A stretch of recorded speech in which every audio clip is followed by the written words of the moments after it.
ካትሪን ኩልማን ገና በህይወቷ አፍላ ዓመታት ላይ ሆና ግለኝነት፣ ሌሎችንነቶች፣ ለራስ የሚሰጥ ሐዘኔታ፣ ከተገቢው በላይ ራስን መንከባከብና ራስን መጥላት፣ ራስን መመዘንና መኮንንን እንደሚያስከትሉ ተምራለች።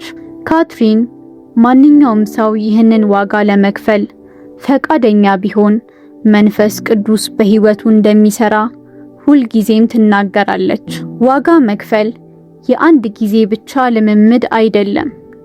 የሚጀምረው ግን በእያንዳንዱ ቀን እግዚአብሔርን ለመከተል ቁርጠኛ ውሳኔ በማድረግ ነው። ካትሪን ለመንፈስ ቅዱስ ርምት ራሷን አሳልፋ ለመስጠት ፈቃደኛ ያልሆነችባቸው በርካታ ጊዜዎችና ስፍራዎችም ነበሩ።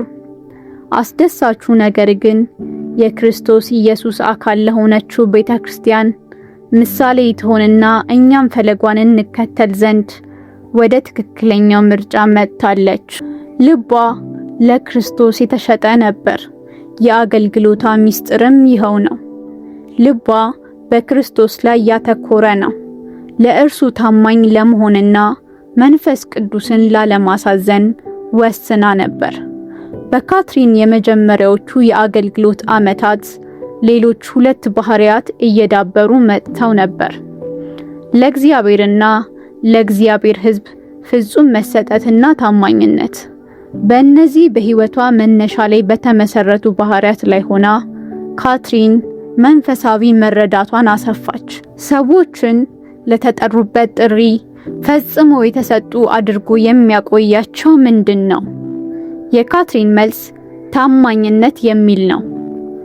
በዚህ ዘመን ታማኝነት የሚለው ቃል ያለው ትርጉም እጅግ ጥልቅ አይደለም።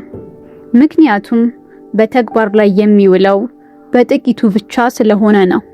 ልክ እንደ ፍቅር ማለት ነው። ፍቅርን ልትረዱ የምትችሉት ስትለማመዱት ብቻ ነው። ፍቅር በተግባር የምታሳዩት ነገር ነው። ይህ ማለት ታማኝነት ነው። ተግባራዊ ግዳጅ ማለት ነው።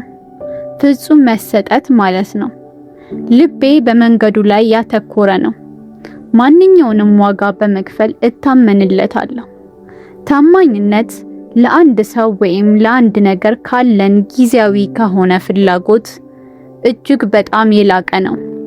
ግላዊ የሆነ ኪዳን ነው።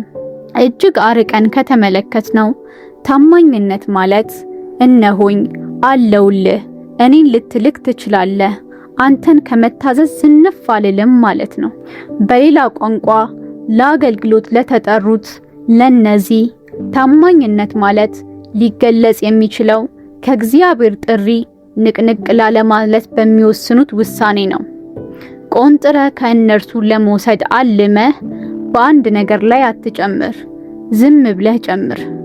እንደ ካትሪን አመለካከት ሰዎች የራሳቸውን ስራ መስራት ሲጀምሩ ለእግዚአብሔር ያላቸው ታማኝነት መጉደል ይጀምርና ትኩረታቸው በራሳቸው ላይ ይሆናል።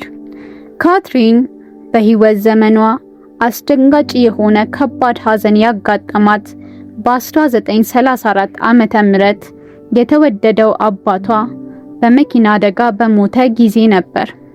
ካትሪን በአዲስ መረዳትና መጽናናት ወደ ዴንቨር ተመለሰች። ከተመለሰች በኋላ የካቲት 30 ቀን በ1935 ዓመተ ምህረት የህንጻው ግንባታ መሰረት ተጣለ። ስራውም ተጀመረ። በዚህ ዓመት በግንቦት 30 ቀን በ1935 ዓመተ ምህረት የዴንቨር የተሐድሶ መቅደስ ተከፈተ። በላዩም ላይ እንደ ቃል ኪዳን ጸሎት ነገሮችን ይለውጣል የሚል ጽሑፍ በትልቁ ተጻፈበት። የመሰብሰቢያው አዳራሽ 2000 ያህል መቀመጫዎች ሲኖሩት የመቅደሱም ስም ከሩቅ ይታይ ነበር። በሺህ የሚቆጠሩ የአካባቢ ሰዎች ለሚቀጥሉት 4 ዓመታት በካትሪን ጉባኤዎች ላይ ይካፈሉ ነበር። ከሰኞ በስተቀር በየዕለቱ አገልግሎት ይሰጥ ነበር። ያ የተሐድሶ ማዕከል ወዲያው ወደ ተደራጀ ቤተክርስቲያንነት ተለወጠ። በመጨረሻው የሰንበት ትምህርት ተጀመረ። ሰዎችን ወደ አገልግሎት የሚያመጣ ተግባራዊ እንቅስቃሴ ተደራጀ። እስር ቤቶችን የሚደርስና በየቤቱ ታመው የሚገኙትን የማገልገል እንቅስቃሴ የሚካሄድ ነበር። በኋላ ደግሞ ካትሪን እግረ መንገዶን ፈገግ ይበሉ የሚል የሬዲዮ ፕሮግራም ጀመረች። ካትሪን የአባቷን ሞት የመጨረሻ የሐዘን ሸለቆ አድርጋ ቆጥራው ነበር። ይሁን እንጂ የዚያኑ ያህል የጠለቀ ሸለቆ መሆኑን ያረጋገጠ አደጋ ወደ ሕይወቷ እየቀረበ ነበር።